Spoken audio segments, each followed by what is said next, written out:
Today we're going to talk about what I think are the best Blu-rays of 2025. And we're also going to include my mom's picks as well. It's morphin' time!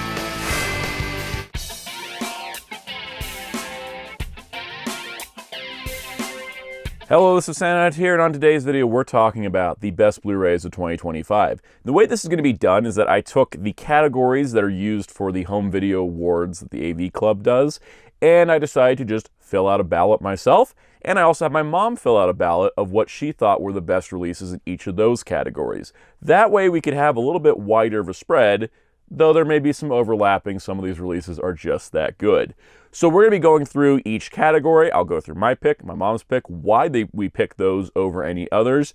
And it's not to say if they didn't appear on this list, they're a bad release. There's plenty of releases. We can't rank all the good ones in one video. That'd be slightly unfair. So instead, we're going to give out basically tiny little awards in the sense that here is basically the best releases per category as we decided. If you enjoy these type of videos, hit the like button, hit subscribe and the notification bell so you don't miss out on future videos. Hit the hype button if it's available to you. But let's get into it. We're going to go category by category and talk about what we thought were the best releases that fit each category. So our first category is Best New Movie Home Release. This would be a film that was released in 2025 for the first time on Blu-ray of a recent release. So of course we have two different picks, one from me, one from my mom.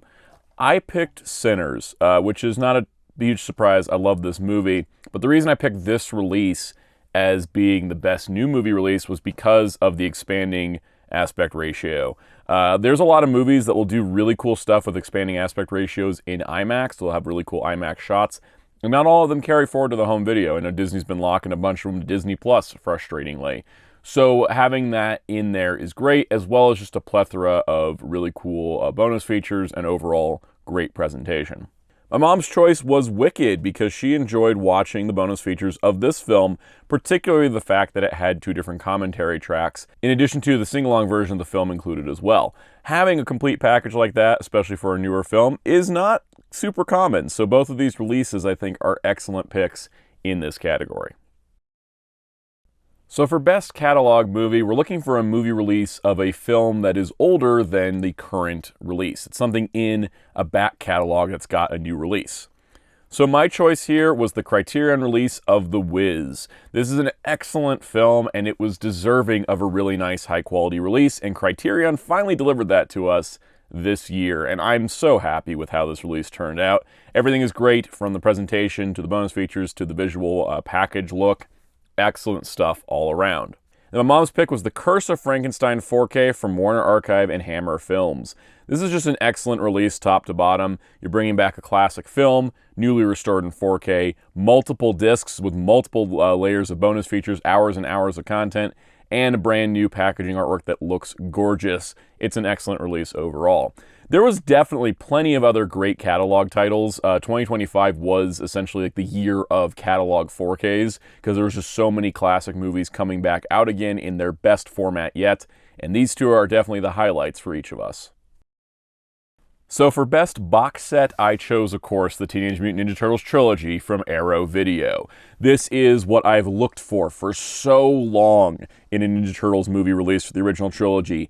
Actual bonus features, proper transfer work, commentaries, featurettes, all kinds of additional material. I have sung its praises. It is an excellent, excellent release, and I absolutely love it. So, of course, for me, there was no other choice. My mom's choice is also obvious for her. It was the Downton Abbey Ultimate Legacy Collection, which contains all three of the movies, but of course all 6 television seasons in a beautiful giant book packaging that is absolutely amazing. And it may not be the only time it appears on this list, but containing the entirety of Downton Abbey from the beginning all the way through its grand finale is an excellent box set. For Best Complete TV Series Set, I went with Murder, She Wrote.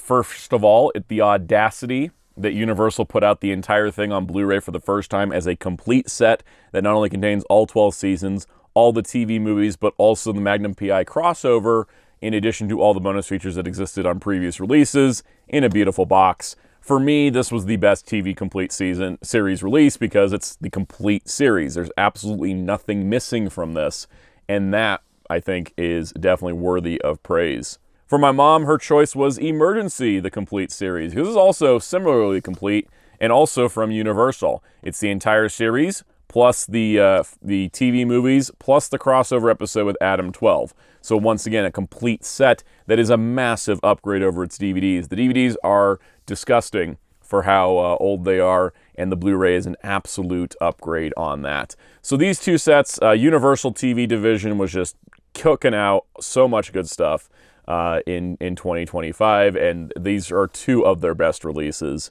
absolutely. And yeah, just the sheer audacity of some of these. It's like, yeah, here, Emergency box set, here, Murder, She Wrote. And they didn't have like a ton of lead time. It was like we heard about them and a month later we had them, and that's kind of incredible. And I got to give a lot of credit to Universal for that. They did a great job with these. So the category of best bonus features, I picked The Curse of Frankenstein. So this is the fun part about a blind ballot. But Curse of Frankenstein has all of that. I also could have put Ninja Turtles here, but Ninja Turtles is a ton of bonus features across 3 movies. This is all about one film. You not only get multiple aspect ratio versions of the movie, you not only get multiple commentary tracks for each version, but you get brand new bonus features, existing bonus features, a bunch of stuff. Image galleries, everything on 2 4Ks and a Blu-ray disc. This is an incredible amount of bonus features for any movie. My mom's choice for bonus features was Wicked. The reason for this was because of how much she enjoyed the bonus features. She liked the in-depth look at the behind the scenes, and particularly she liked the commentary with Cynthia Erivo and Ariana Grande, in addition to the director commentary with John M. Chu, because she really enjoyed hearing about the 2 leads of the movie talking about their experiences filming them. And so that made it a great highlight. And I think as a movie that's a recent release, getting that much depth of bonus features is really nice to see and encouraging for the future. So for best box art, I chose Darkstalkers, the animated series from Discotek Media. Why is that? This cartoon is infamously terrible. A lot of people are like, this is one of the worst shows ever. So of course they crafted brand new beautiful artwork that matches the art style of the cartoon, but references poster art from the video games the show is based on, including inner artwork, which is a completely separate piece based on the Sega Saturn cover for the game. This is an insane amount of work, and this is a beautiful amount of work for a series that is not even loved. And that, I think, makes the best box art. My mom's pick in this category was the Fantastic Four First Steps Steelbook. Not just the alternate cover that came with the Amazon edition, but the regular cover underneath. This beautiful artwork that is very much like it's a photoreal style, but it's got a painted look to it. The overall presentation of all the characters here. This is a really excellent looking Steelbook, and that was my mom's favorite. But she did love the comic cover here that was added on as the bonus for the Amazon release. It has that very classic vibe that the movie goes for, and it makes it for a very nice companion to the film inside. For best 4K disc, I chose High Society from Warner Archive. When you get to have an older film and you get to watch a new transfer of it, and it feels like you're watching it for the first time, or it's just so sharp, it's like, did they shoot this yesterday? It is a beautiful Technicolor transfer of the film on 4K. And for me, this was absolutely a highlight of the year, is getting this film in such a great resolution with a great restoration. It's one of the best discs I have seen. And my mom chose Tron. And Tron on 4K is a beautiful experience, not just from the awesome Steelbook with the great presentation, but the new restoration on it is absolutely incredible. The movie has never looked better. They even got a chance to fix some of the special effects glitches from the original print of the film. It is an absolutely amazing restoration done to a very classic film. So in the category of best packaging, we both picked Downton Abbey: The Ultimate Legacy Collection, because really, what is going to top this? There wasn't much else that we got this year that really, cracked it. There was a lot of great box art, there was a lot of great steelbooks, but this thing is just kind of gorgeous. Big slipcover or slip-cased book here. So you got the big slipcase, and then you got the book itself, which has, certificate of authenticity. It has an introduction. It's got, pages of each of the characters. So you got kind of an art book feel to it. Then you have all the discs securely put in here in a very nice cardboard sleeve. Not one that feels like it's going to, over time just cause the disc to slip, because it's built better than some of the stuff we've seen. I mean, really, what else is going to top it in packaging this year for anything we picked up because this was just the top of the top. In the category of best upgrade, meaning an upgrade to a previous release that is absolutely just, you can completely replace that previous release with a new one, I chose Tron. And Tron is just incredible, but the fact that you do get all the bonus features that were on the Blu-ray, which includes all the bonus features that were on the DVD, meaning we didn't lose anything, we didn't quite gain anything, we didn't get any new bonus features, but the 4K restoration with all the prior bonus features covering the making of the movie, that's an insane upgrade, especially from what we had before. I also thought about putting Ninja Turtles here, but I thought box set was a better fit. And then my mom's choice was High Society. Ironically, we had the same idea for best 4K and best upgrade. We just swapped them. So High Society, compared to its prior DVD and Blu-ray releases, is definitely a huge upgrade, and it's just excellent. And once again, it does contain the extra bonus features and everything that you would want to have, and that I think is what is essential to an upgrade. The upgrade has to be completely replacing a previous edition, not just going, well, you know, it's upgrade, but we still gotta keep that previous one because it had some stuff this one didn't. Like, an upgrade's gotta be an upgrade. In the category of best restoration, which, by the way, is talking about the restoration of the film itself, my mom and I agreed that there was only one movie that qualified for this category in 2025, The Cat and the Canary on 4K. This is a silent film from 1927 that has a 4K restoration from original nitrate prints. For anyone that's ever learned anything about film, nitrate is one of the most easily damaged, completely fragile methods of having film stock. And they managed to get a 4K restoration off of a nitrate print and made this movie look incredible. Kino Lorber and the people that worked on that restoration are absolutely nuts for trying it, but I'm so glad they did because this movie, which was very influential to a lot of Universal's horror films, has a 4K restoration of a movie that is 100 years old next year. That is insane, and I'm absolutely amazed by it, and my mom was absolutely amazed by it. There was a lot of great restorations this year, a lot of great remastering done across the board, but only one of them I know of that restored from nitrate prints. In the category of best Steelbook design, we also had a unanimous pick. It was Superman. There was a lot of cool Steelbooks this year. There was some really neat ones. But the Superman one, which I guess I should pull this part out of it because it's not really part of the design. The Superman one was just perfect. It is a very straightforward design. It's the Fortress of Solitude entrance. The Man of Steel's emblem looks and glows in the dark, which is so cool. But then, of course, when you slide this off, the fortress opens and you see Superman and Krypto inside. And that's just genius design to incorporate a slipcover as part of the design. The design changes when the slipcover is taken off of it, and that I think is super cool, and I'm always impressed by that. And then just the overall consistency. You open the case and then you got Superman standing in the doorway right there. It's an excellent Steelbook design, and there really just was, there's so many good ones, but this one just took the cake because look at that. That's just so cool, the way that each layer of it contributes to the overall presentation.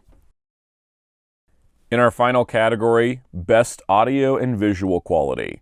For me, I chose Digimon the Movies Collection 2, because the work that was done here was insane. You're taking 3 English dubs for Japanese films that had only aired on TV, that probably didn't have the best masters kept because license hands had changed multiple times since they were released, incorporated new recordings of actors into parts that they originally weren't a part of, and provided a completely seamless audio experience as well as a visual upgrade that includes recreating the visual title card edits that were done to the originals, now as subtitle tracks.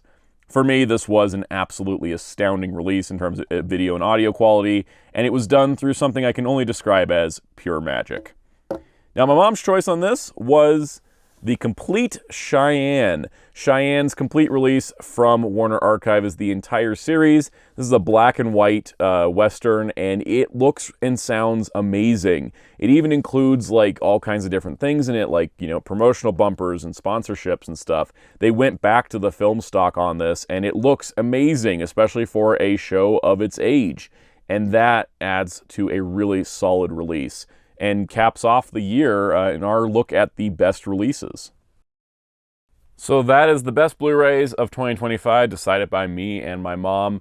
And this was really fun. To break it down into categories, to pick a title that fit each category, I think gave us a little bit of a broader view than if it was just a normal like top 10 list. There was also plenty of other excellent releases that didn't make the list because of the category system, so it's always a give and take with that. But I think doing this as it was really fun, and thanks to my mom for participating and giving her list, so that way we had more variety. Because otherwise, you know, my list would have been the list, and I think adding in a bunch of extra releases to the list made this for a more well-rounded experience.